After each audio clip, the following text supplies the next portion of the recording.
سبحان اللہ سبجیکٹ پہ میرے امام نے لیکچرز دی، ایک ایک سبجیکٹ کو کامل کیا میرے امام. اللہ اکبر. اب میں کیسے عرض کروں، یہ جملہ آپ نہیں سمجھیں گے تو کون سمجھے گا؟ حضور اس جملے کو محسوس کیجئے. دیکھیے، اگر میں کسی جگہ لیکچر دوں آئی ٹی کے، اسلامیات کے، جا کے میں نے یقیناً کہیں سے پڑھا ہوگا نا پہلے، ایسا ہی ہے نا بے شک بھائی. جب میں نے بہت زیادہ پڑھ لیا تو میں اس قابل ہو گیا کہ میں بھی جا کے لیکچر دے دوں، ایسا ہی ہے نا بے شک بھائی. میں نے بھی کہیں سے ماسٹرز کیا ہوگا بھائی، کہیں ایم فل کیا ہوگا، کہیں پی ایچ ڈی کی ہوگی، کہیں اسکالرشپ ہوگی میرے پاس، تو جا کے میں لیکچر ڈیلیور کروں گا، ایسے ہی ہوگا نا. یعنی لیکچرز دینے سے پہلے خود بھی کسی کے آگے جا کے آپ کو اپنا توجہ شاگردی کرنی پڑتی ہے، پڑھنا پڑتا ہے. چیلنج کر رہا ہوں پوری دنیا کو، میرے امام نے 4000 پی ایچ ڈی لیول کے اسٹوڈنٹ پیدا کیے. تم بھی وہ یونیورسٹی دکھاؤ جہاں جعفر صادق پڑھتے تھے.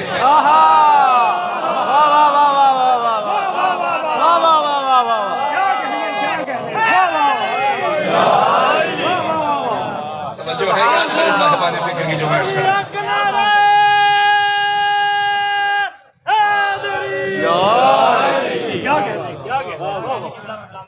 اس کو کہتے ہیں علم لدنی، اس کو کہتے ہیں تخلیق کے وقت کسی کی طینت میں علم رکھنا.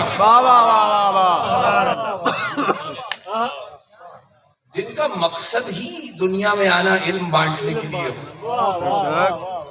وہ کیا کسی کے سامنے زانو تلمس طے کریں گے؟ توجہ ہے سارے صاحبان فکر کی جو میں عرض کرنا چاہتا ہوں. یہی سبب ہے کہ میرے امام نے، بڑا مماثلت ہے میرے امام کو اپنی جدہ سے. خیر اس طرف ابھی جانا نہیں چاہتا میں.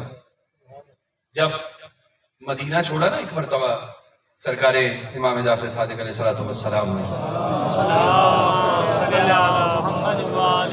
یہ وہی دور ہے کہ جب وہ نجف اشرف گئے، سرکار امیر المومنین کی قبر مطہر کی نشاندہی کی. پہلی مرتبہ سرکار امام جعفر صادق علیہ السلام واپسی پہ کوفہ آئے. کوفہ کی مسجد میں ایک جگہ سٹے ہوا، لوگوں نے جھوک در جھوک آ کے ملنا شروع کیا. ایک شخص ملنے کے لیے آیا، میں کیا کروں، میں نام نہیں لے سکتا ممبر سے، توجہ ہے، بس اتنا بتاؤں گا کہ 2 سال وہ بھی پڑے ہیں امام کے پاس. یار توجہ ہے سارے سال، اور وہ خود ہی کہتے ہیں کہ میری زندگی میں اگر یہ 2 سال نہ ہوتے تو میں ہلاک ہو جاتا. اچھا وہ بھی ملنے آئے، کسی نے آ کے پیغام دیا کہ اے امام وقت، آپ کو فلاں شخص ملنا چاہتے ہیں. آپ نے کہا انہیں منع کر دو، ابھی وہ اندر نہ. اچھا کچھ وفود اندر داخل ہو رہے تھے تو وہ ان کے ساتھ اندر تشریف لے آئے. جب اندر تشریف لے آئے نا تو آ کے امام نے ان سے کہا بھی نہیں کہ کوئی سوال ہے تو کیجیے، خود ہی اٹھ کے کھڑے ہوئے اور کہنے لگے کہ دیکھیے یہاں کوفے میں کچھ لوگ بہت بڑی بڑی ہستیوں کو غلط القاب دے رہے، آپ انہیں منع کیجیے. امام نے کہا میں انہیں منع نہیں کر سکتا. کہا کیوں؟ کہا وہ میری بات مانیں گے نہیں. اس جملے کے ڈیپتھ کو دیکھیے، خدا کی قسم ذرا محسوس کیجیے گا. کہنے لگے وہ میری بات کو مانیں گے نہیں. اس نے کہا ایسا کیسے ہو سکتا ہے کہ آپ کے شیعہ ہوں اور آپ کی ہی بات کو نہ مانیں، آپ کے چاہنے والے بھی ہوں، کوفہ کے رہنے والے بھی ہوں اور آپ کی بات کو نہ مانیں. امام نے کہا میں نے تم سے تھوڑی دیر پہلے کہا تھا اندر نہ آنا.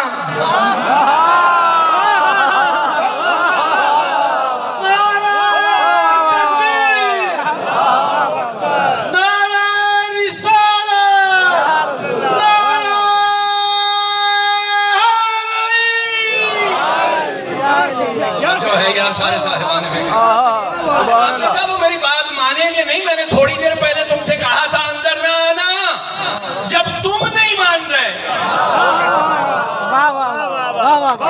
یا اللہ کوئی جملہ عرض کرنا ہے. ابھی میں نے ماشاءاللہ خاموش ہوئے، بیٹھ گئے. اب امام کا چونکہ رخ ہو گیا اس کی طرف تو پھر امام نے پوچھا، کہا ہم نے سنا ہے آپ فتاوا دے رہے ہیں؟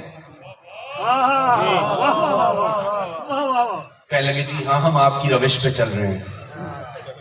کہا اگر میری روش پہ چل رہے ہوتے تو الگ سے فتاوا نہ دیتے۔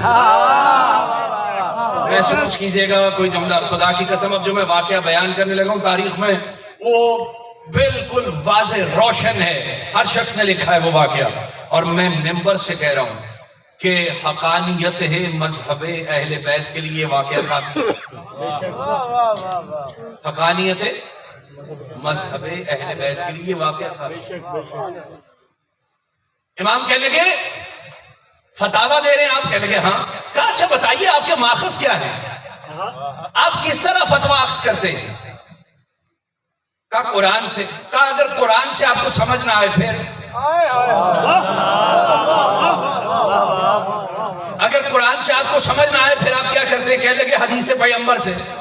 کہنے لگے حدیث پیغمبر میں مراد اگر تمہیں سمجھ نہ آئے پھر کہنے لگے میں اپنے قیاس سے۔ توجہ بھائی توجہ۔ کہنے لگے پھر میں اپنے قیاس سے بھی فتوا دیتا ہوں۔ اب امام کا سوال دیکھیے گا، خدا کی قسم توجہ چاہیے۔ امام نے کہا اچھا آپ قیاس بھی کرتے ہیں؟ نے کہا جی ہاں قیاس بھی کرتے ہیں۔ کہنے لگے اچھا بتائیے ذرا اپنے قیاس سے پوچھ کے بتائیے کہ زنا بڑا گناہ ہے، توجہ بھائی توجہ، کہ قتل بڑا گناہ ہے؟ اللہ اکبر۔ اچھا اب یہ نہیں کہا قرآن سے پوچھ کے بتائیے، حدیث سے پوچھ کے بتائیے، قدر اپنے قیاس سے پوچھ کے بتائیے کہ قتل بڑا گناہ ہے کہ زنا بڑا گناہ ہے؟ فوراً کہا یقیناً اس میں کیا دو رائے ہو سکتی ہے، قتل بڑا گناہ ہے۔ کہنے لگے اگر قتل بڑا گناہ ہے تو اس میں 2 گواہ چاہیے اور زنا میں 4 کیوں چاہیے؟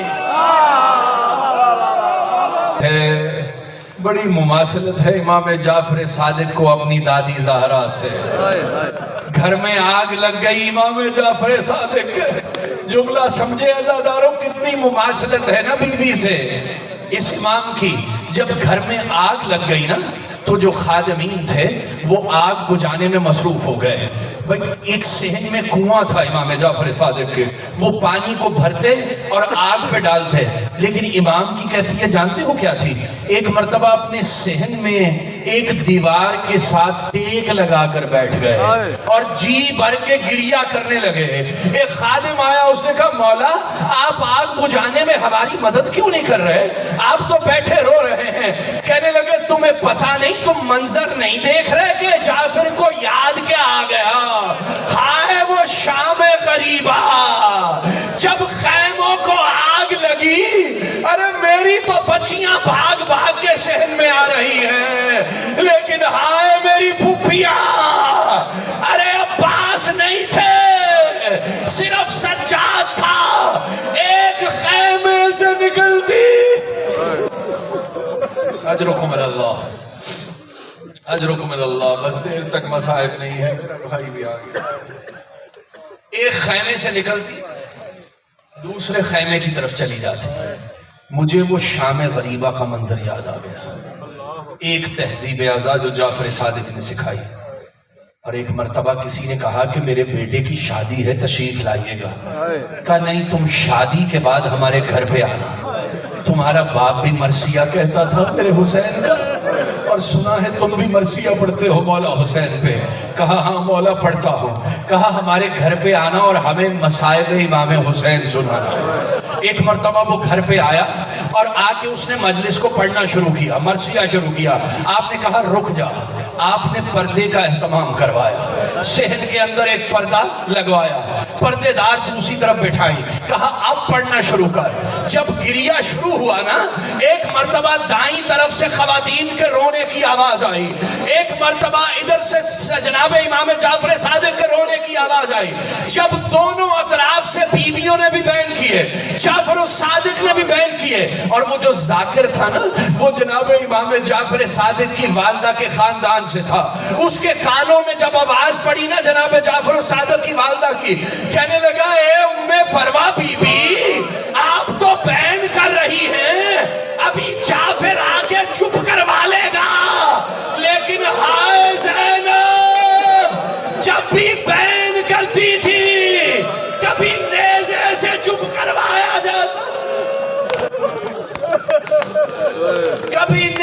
سے چپ کروایا جاتا. اللہ اکبر. کبھی تازیانوں سے چپ کروایا جاتا. دوسری مرتبہ تہذیب اعضاء سکھائی جعفر صادق. خدا کی قسم میں کبھی کبھی اس زہر پہ سوچتا ہوں, پروردگارا کیا زہر بنی آئمہ کے لیے؟ پروردگارا اس زہر کا وجود کیوں بنایا؟ کتنے میرے امام ایسے جنہیں زہر دی گئی. خدا کی قسم بس جملہ کہنے تابوت برآمد ہو جائے گا, نوحہ خوانی ہوگی, تم ماتم کرو گے, لیکن اس تابوت کو پرسہ دیتے ہوئے نا ایک ایسے جنازے کو ضرور یاد کرنا جو دھوپ میں پڑا رہا تھا. ایک ایسے جنازے کو کبھی فراموش نہ کرنا جو دھوپ میں پڑا رہا تھا. بس جعفر الصادق کا جنازہ تو تیار ہوا نا. یہ میرا واحد امام ایسا ہے جس کے جنازے میں سینکڑوں بلکہ ہزاروں لوگوں کی تعداد تھی. ایسا ہی ہے نا, میرے رسول کے جنازے میں 11 لوگ, بی بی زہرا کے جنازے میں 4 لوگ, امیر المومنین کے جنازے میں 2 لوگ. یعنی کتنے غربت بھرے جنازے ہیں. اب میں ہاتھ جوڑ کے تابوت آنے سے پہلے جملہ کہنے لگا ہوں, اور تابوت آ جائے گا امام جعفر صادق کا, میں کہوں مولا صادق یہ آپ کا جنازہ ہے جو شان و شوکت سے اٹھا. ہائے وہ آپ کی جد حسین کا جنازہ.